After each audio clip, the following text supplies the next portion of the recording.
Hello friends, good evening. स्वागत है आपका हमारे यूट्यूब चैनल दी अंकित राठी में। फ्रेंड्स, जैसा कि आपको पता ही है कि आपके अपकमिंग सीटेट एग्ज़ाम के लिए हमने यूट्यूब पे फ्री क्लासेस चलाई हुई हैं, जिसमें अभी हम सीडीपी वाला पोर्शन कर रहे हैं और इसकी ऑलरेडी 5 to 6 क्लासेस कंप्लीट हो चुकी हैं। फ्रेंड्स, आज हम करने जा रहे हैं क्रिया प्रसूत अनुबंधन यानी कि ऑपरेंड कंडीशनिंग का सिद्धांत हम आज करने जा रहे हैं, जो कि किसके द्वारा दिया गया था, जो कि बीएफ स्किनर के द्वारा दिया गया था। बहुत ही छोटा सा टॉपिक होने वाला है, ठीक है। बहुत ही धीरे धीरे चलेंगे, हम आराम से पढ़ेंगे और इस पे अपनी समझ बनाएंगे। फ्रेंड्स, आज की क्लास को शुरू करने से पहले आप सभी से एक रिक्वेस्ट है कि जो लोग चैनल पर नए हैं या फिर जिन्होंने अभी तक चैनल को सब्सक्राइब नहीं किया है, वो चैनल को सब्सक्राइब कर लीजिए और बेल आइकन को भी दबा दीजिए, ताकि आगे आने वाली हमारी सभी इन्फॉर्मेटिव वीडियोस की नोटिफिकेशन आपको टाइम टू टाइम मिलते रहें। ठीक है फ्रेंड्स, एक सेकंड का वेट करेंगे।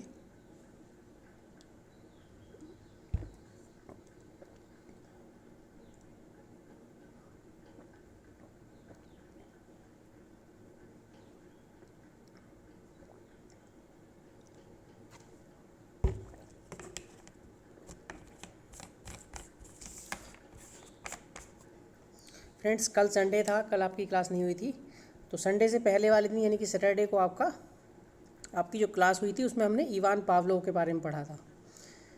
कौन थे इवान पावलोव? एक चिकित्सक थे, ठीक है। और आज हम पढ़ने जा रहे हैं स्किनर के बारे में। तो चलिए बिना देरी किए शुरू करते हैं आज की क्लास, ठीक है। थोड़ा सा स्क्रीन को छोटा करेंगे। आज होने वाली है आपकी क्लास नंबर 6। इससे पहले आपकी 5 क्लासेस हो चुकी हैं और एक ऑटिज़म वाली हमने छोटी वीडियो बनाई थी। टोटल 6 हो चुकी हैं। ये 7वीं आज क्लास है आपकी, ठीक है। जैसा कि आपको स्क्रीन पे दिख ही रहा होगा, स्किनर का सिद्धांत। फ्रेंड्स, इसके बहुत सारे नाम हैं। जैसे कल जो हमने पढ़ा था उसका नाम था एस टाइप, ठीक है। एस टाइप उसका नाम था। और आज जो हम पढ़ने जा रहे हैं इसका नाम है आर टाइप। देखिए लिखा है आर टाइप, या फिर सबलीकरण का सिद्धांत भी इसको बोलते हैं, यंत्रीय अधिगम का सिद्धांत भी इसको बोलते हैं। पेपर में पूछा गया है, तो ये सारे ही नाम आप याद रख लेंगे। या फिर नैमित्तिक अनुबंधन या क्रिया प्रसूत अनुबंधन का सिद्धांत, ठीक है। और पुनर्बलन का सिद्धांत भी इसको बोलते हैं, इंग्लिश में ऑपरेंट कंडीशनिंग, ठीक है। कितने सारे नाम है, सभी नाम आपको याद कर लेंगे, क्योंकि एग्ज़ाम के टाइम में किसी भी नाम के द्वारा ये पूछा जा सकता है, ठीक है। चलिए इसके बारे में पढ़ेंगे। थोड़ा सा स्लाइड को मूव कर लेते हैं ऊपर की तरफ, ठीक है। इस तरह के अनुबंधन का अन्वेषण सर्वप्रथम बीएफ स्किनर द्वारा किया गया। उन्होंने ऐच्छिक अनुक्रियाओं के घटित होने का अध्ययन किया, जो प्राणी द्वारा अपने पर्यावरण में सक्रिय होने पर होती हैं, ठीक है। जो जानवरों व मानव द्वारा ऐच्छिक रूप से प्रकट की जाती हैं और उनके नियंत्रण में रहती हैं, क्रिया प्रसूत अनुबंधन कहलाता है। इन्होंने क्या बताया फ्रेंड्स? इन्होंने जो ऐच्छिक अनुक्रियाएं हैं उनके घटित होने का इन्होंने अध्ययन किया था। और इन्होंने अपने प्रयोग किस पे किए थे? इन्होंने अपना पहला प्रयोग किया था कबूतर पे, जो कि फेल हो गया था, और बाद में इन्होंने चूहे पर भी प्रयोग किया था, ठीक है। आपने सुना भी होगा स्किनर बॉक्स के नाम से, ठीक है। देखिए मैंने लिखा भी है आपके लिए, मैंने ये बात ऐड भी की है। कबूतर पे किया था, फेल हो गया था, चूहे पर प्रयोग किया था, वो इनका सफल रहा था, ठीक है। क्या किया था इन्होंने? चूहे को बंद कर दिया था एक पिंजरे के अंदर। उसके अंदर एक लीवर लगा था, जिससे चूहे को क्या मिलता था? खाना मिलता था। तो चूहे ने पहले 1 घंटे में एक ही बार लीवर को दबाया था।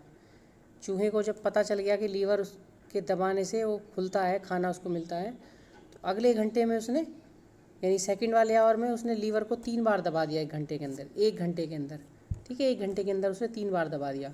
अगली बार उसने क्या किया? अगली बार फ्रेंड्स उसने 50 बार उसको दबाया, ठीक है। चलिए लिख के रखा है आपके लिए, आगे स्लाइड पे पढ़ेंगे उसको अच्छे से।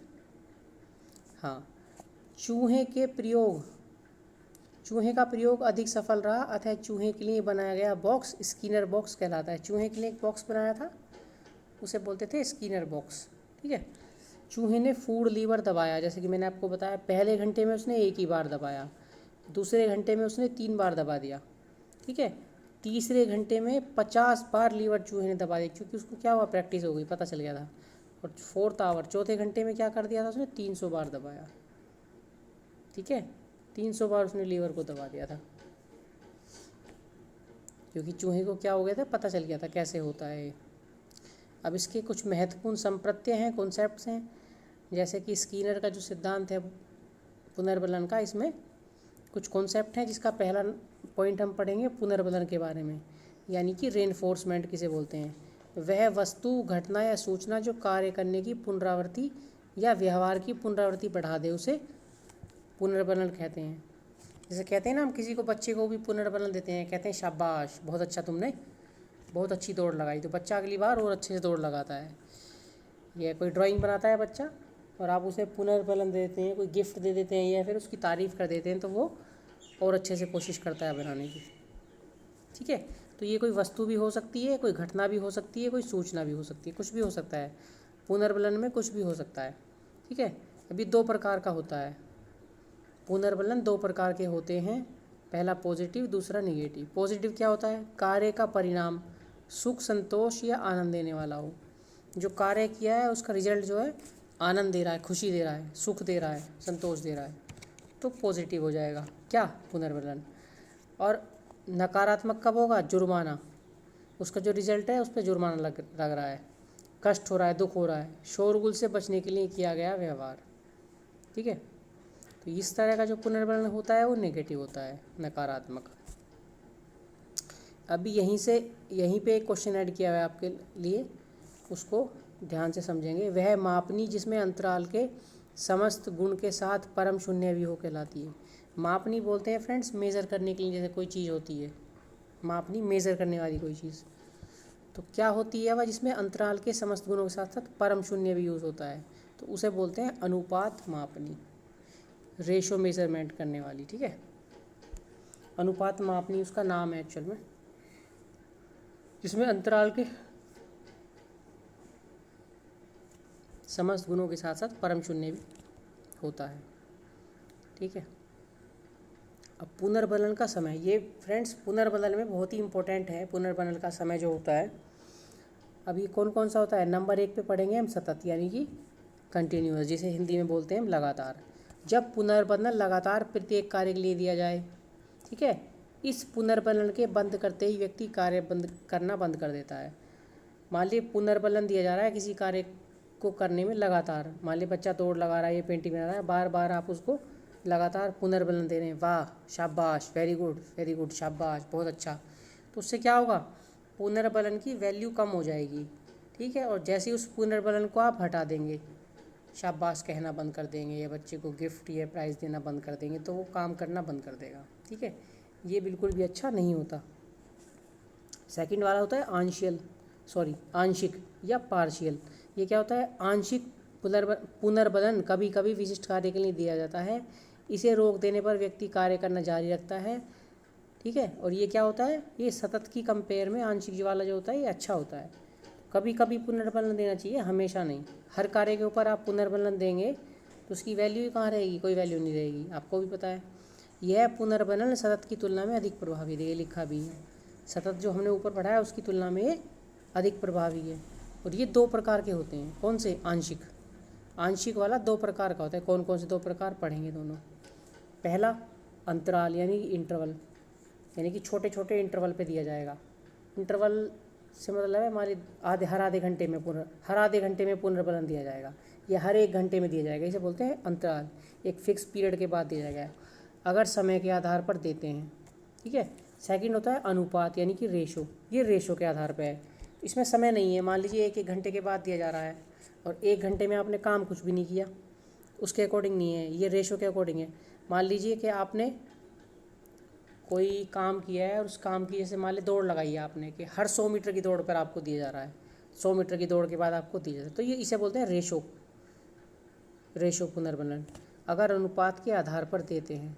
ठीक है। ये अनुपात वाला ज़्यादा अच्छा होता है, क्योंकि अनुपात वाले में अच्छा क्या है, आदमी काम भी करेगा। ये नहीं है कि ये नहीं सोचेगा वो काम करने वाला कि 1 घंटे बाद तो पुनर्बलन मिलेगा ही मिलेगा, इससे तो अच्छा है काम ही मत करो। ये अच्छा होता है अनुपात वाला कि काम करेगा तभी मिलेगा। यह पुनर्बलन अंतराल पुनर्बलन की तुलना में बेहतर माना, ये वाला अच्छा है। इस अंतराल की तुलना में अनुपात वाला अच्छा होता है, ठीक है। और आई होप कि आप भी समझ गए होंगे ये बात कि ये क्यों अच्छा होता है। लेकिन जो स्कीनर थे जिन्होंने इस पुनर्बलन का सिद्धांत दिया था, उन्होंने क्या बताया था, मिश्रित पुनर्बलन को सबसे बेहतर माना है। जो मिश्रित पुनर्बलन होता है उसको बेहतर माना है उन्होंने, ठीक है। मिश्रित कौन सा होगा, आंशिक और आंशिक हो जाएगा, और पहला वाला क्या हो जाएगा, लगातार सतत, दोनों को मिला जुला के, ठीक है। अब थोड़ा सा हम स्लाइड को ऊपर चलेंगे। पुनर्बलन की मात्रा, ये भी फ्रेंड्स मैटर करती है। मात्रा में अधिक पुनर्बलन कम की तुलना में अच्छा माना जाता है, किंतु तुरंत दिया गया पुनर्बलन कम या अधिक की तुलना में ज़्यादा प्रभावी होता है। सही बात है। मान लिया ज़्यादा पुनर्बलन दिया गया है किसी बच्चे को कम की तुलना में, तो ज़्यादा अच्छा होगा, भाई ज़्यादा गिफ्ट मिला है कुछ या ज़्यादा प्राइज़ मिला है। लेकिन प्राइज़ तो मिल रहा है, लेकिन आपने कोई अच्छा काम किया, आपने फर्स्ट डिवीज़न लाए, आप फर्स्ट डिवीज़न लेके आए हो, और आपको बोल दिया गया है कि आपको जो पुनर्बलन मिलेगा वो मिलेगा 2 साल बाद, तो उसकी कोई वैल्यू है? 2 साल तक आप वेट करेंगे? तो उससे अच्छा ये है कि भले ही आपको कम मिले लेकिन तुरंत मिलना चाहिए। आज आपने टॉप किया है तो आपको कल ही उसके लिए कुछ प्राइज़ या कोई शील्ड या कोई कुछ गिफ्ट उसके लिए मिल जाए, तो वो ज़्यादा अच्छा होता है, ठीक है। अब सेकंड वाला ढालना है शेपिंग, ये क्या होता है, शेपिंग का क्या मतलब है, किसी भी विषय या विदेशी भाषा के छोटे छोटे भागों में बांटकर सिखाना ढालना कहलाता है। कोई भी विषय सब्जेक्ट है या कोई विदेशी भाषा, उसके छोटे छोटे क्या कर लेंगे, टुकड़े कर लेंगे, छोटे छोटे टुकड़ों में बांटकर सिखाना, जब सिखाई जाती है तो उसे ढालना बोलते हैं। तो ऐसे क्या होता है, बच्चा इजीली सीख जाता है छोटे छोटे टुकड़ों में, ठीक है।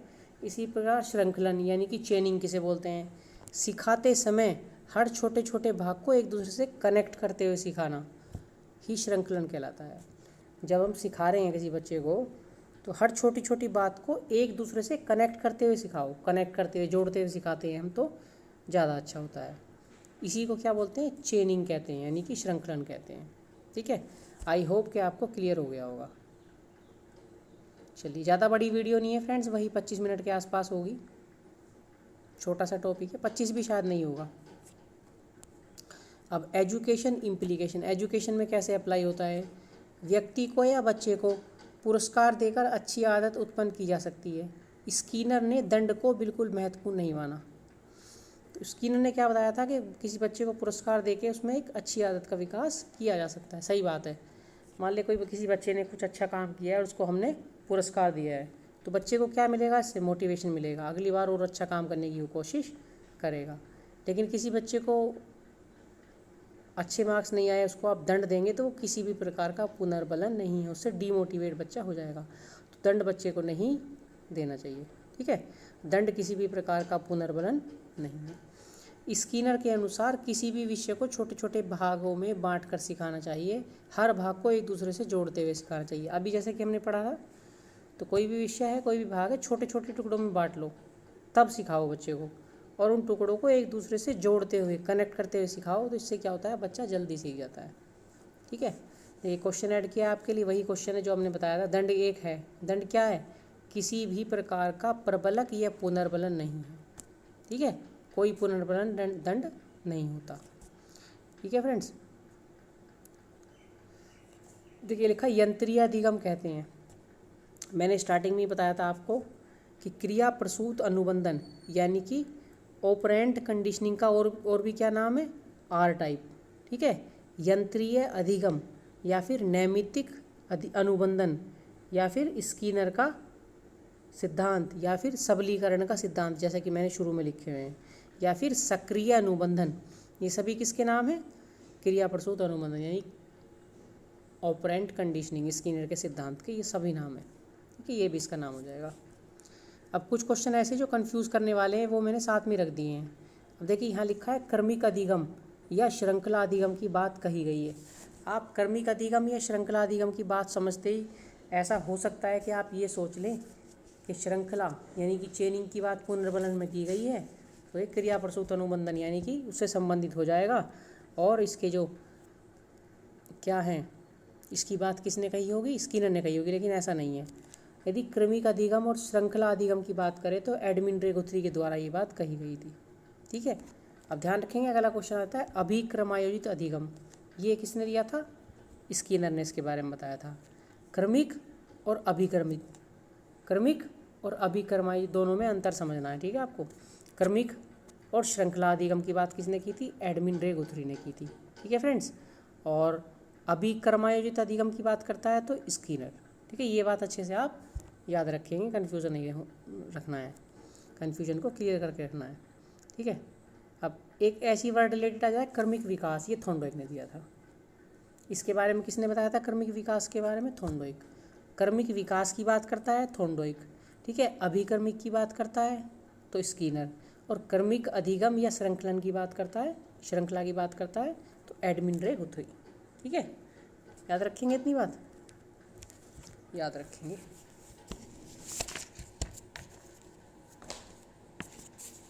एक सेकंड फ्रेंड्स,